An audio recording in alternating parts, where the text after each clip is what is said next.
and I'm hoping it will, because if I end up getting executed for this purpose, I don't think it's right,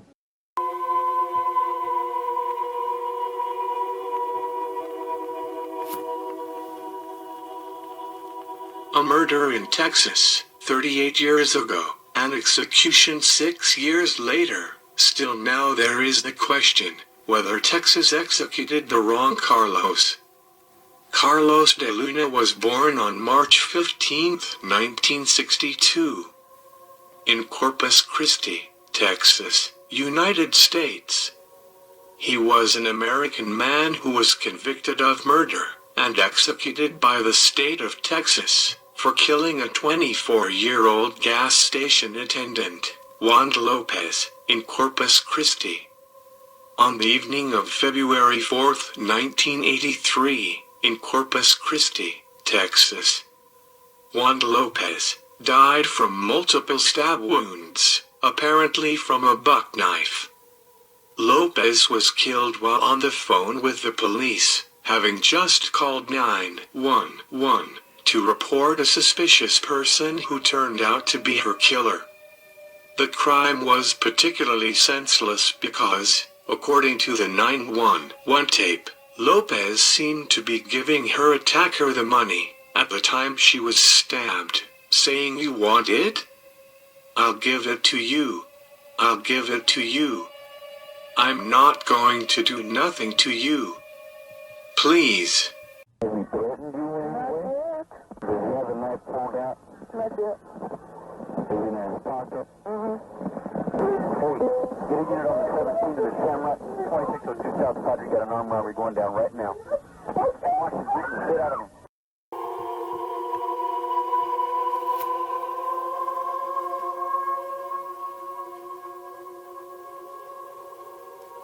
The crime was observed by 2 eyewitnesses. The first, Kevin Baker, had stopped for gas at the Shamrock gas station. As he approached the office to ask the attendant to activate the pumps, he saw an unshaven man in a flannel shirt inside the gas station struggling with Lopez and trying to drag her by her hair to the back of the station. The man apparently saw Baker as he released Lopez and headed out of the station, coming face to face with Baker. Sergeant Steve Fowler reported that Baker said the man told him, "I got a gun. Get back." But Baker testified in court the man simply said, "Don't mess with me." Baker then reported the man ran away from the store, the exact direction in which he ran being a source of debate given conflicting wording from various reports. In his police report, Sergeant Fowler reported that Baker told him the attacker ran east from the store. Baker testified at the trial that the attacker ran in an easterly direction. On the other hand, Sergeant Olivia Escobedo's report indicated Baker had said the man fled off behind the station. The original police radio alert from the scene reported the suspect was northbound on foot, to the rear of the store. Police also reported several other bystanders saying they had seen a man running to the rear of the store. Baker then saw Lopez staggering out of the station saying, help me," before she slumped to the ground. Baker attempted to help her, and went inside the station to grab some paper towels to staunch the bleeding until the police and paramedics arrived. George Aguirre also witnessed the attack.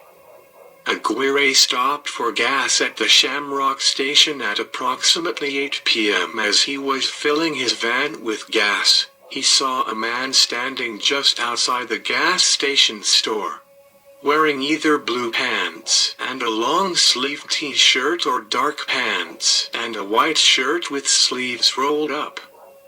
The man was drinking beer and playing with a knife like the one used to kill Lopez. Nervous about the knife, Aguirre watched the man closely as he pumped his gas. The man approached Aguirre and asked for a ride to the casino club, a local bar. The man offered to pay for the ride and showed Aguirre a black wallet containing a few bills inside. Aguirre declined, but was concerned about the knife, so when he went inside to pay for his gas, he told the cashier, victim Wanda Lopez, to call the police. As Aguirre returned to his van, he saw the man heading into the gas station. Aguirre drove off and made a U-turn onto the adjacent freeway, and when he looked back, he saw the man and Wanda Lopez struggling inside the store. Aguirre pulled off the freeway and drove to a nearby bowling alley to ask a security guard to call the police. He then returned to the Shamrock at about the time the police began arriving. Aguirre identified DeLuna that evening as the man he had seen with the knife, except DeLuna no longer had on the white shirt. Aguirre was not asked to identify DeLuna at trial. At around the same time, John and Julie Arzuaga were pulling into a nearby club when they observed a Hispanic man jogging towards the east, away from the Shamrock. In an untucked white dress shirt with the sleeves rolled up and dark uniform-style pants. Both witnesses identified DeLuna at trial as the man they saw running away from the Shamrock gas station. Police eventually found DeLuna, 30 to 40 minutes after the crime, hiding a few blocks away from the Shamrock gas station underneath the parked truck. Despite it being a cold February night, he had on no shoes or shirt and was lying in a puddle of water. The police pulled him out and found that he had a black wallet containing 2 $1 bills in his rear pocket, and a wad or clump of bills totaling $149 in the front pocket of his dark pants. Despite the extremely bloody crime scene, no blood was ever found on Carlos DeLuna. Alan Bale, a forensic expert assisting the Colombia team, opined that Lopez was behind the counter handing her attacker the money, while the attacker remained in front of the counter. During an interview in prison, DeLuna claimed the reason he was running away from the police was because he was on probation and did not want to be involved in anything that might warrant him going back to jail. This opinion conflicts with the report of 2 eyewitnesses to the attack, who both said they saw the attacker wrestling with Lopez. Baker told police he saw the attacker attempting to drag Lopez by the hair into a room at the back of the store. DeLuna took the stand in his own defense. He said he spent the early evening with 2 sisters, Mary Ann Perales and Linda Perales.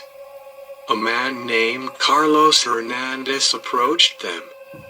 Although DeLuna did not originally recognize Hernandez, after talking to him he realized that they had known each other as kids.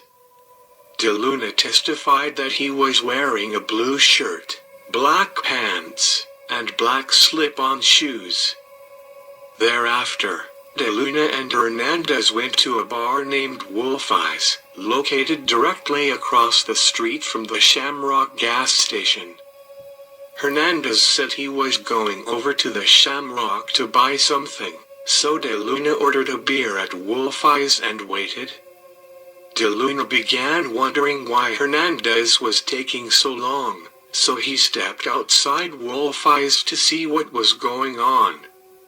DeLuna could see across the street and into the Shamrock and observed Hernandez attacking Lopez.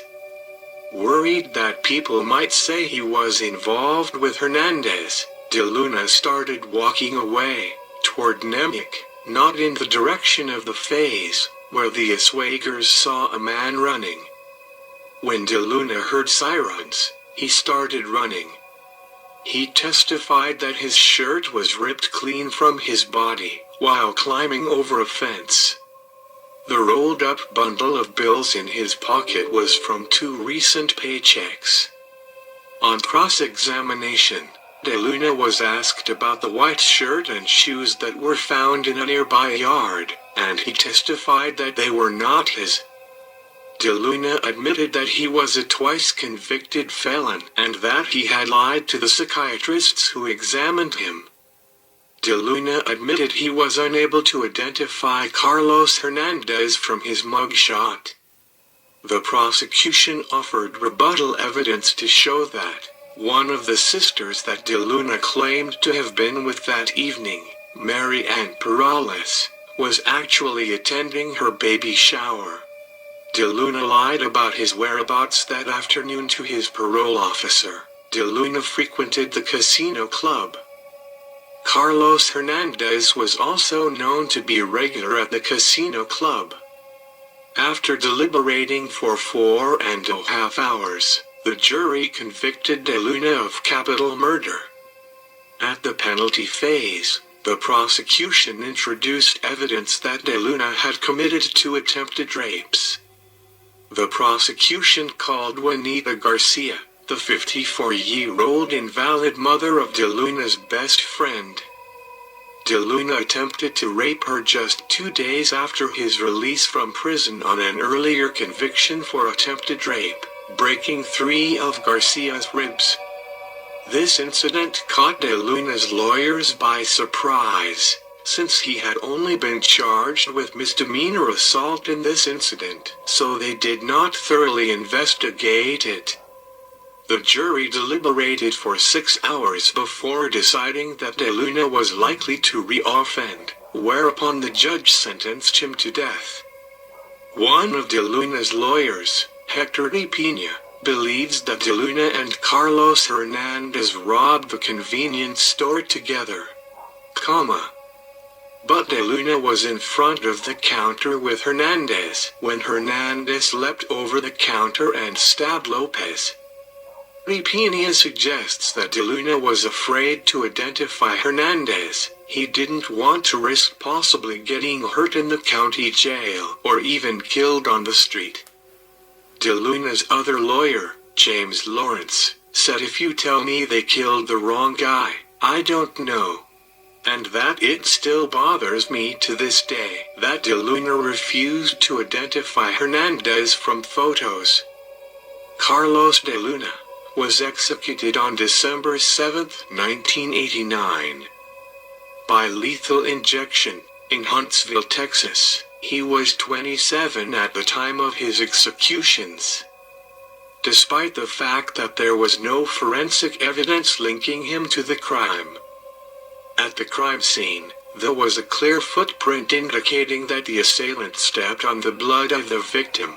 But when Carlos DeLuna was apprehended, there was no shoes with blood. The girlfriend of Carlos Hernandez, at the time of the crime, identified the knife left at the crime scene as belonging to her boyfriend Carlos Hernandez. More than 12 people also said Carlos Hernandez had confessed to the killing of Wanda Lopez. While Carlos DeLuna was in jail waiting his executions, Carlos Hernandez was out in the streets committing numerous crimes on women. With the same kind of knife found in the murder scene of Wanda Lopez, Hernandez stabbed at least 2 other women. One of the women Hernandez attacked with a knife was Dinah Ibanez. According to Dinah, during the attack, Hernandez told her how he killed Wanda Lopez at the gas station and got away with the crime. Hernandez was finally in jail for the knife attack crime on these women, where he died 10 years after the executions of Carlos DeLuna in 1999. There was no DNA kept or any other evidence from the crime scene, which could have been used today to determine the right Carlos. Carlos DeLuna was executed, morally based on an eyewitness statement. Since DeLuna's execution by lethal injection in 1989, doubts have been raised about the conviction and the question of his guilt. Did Texas execute the wrong Carlos? Thank you for watching Death Row.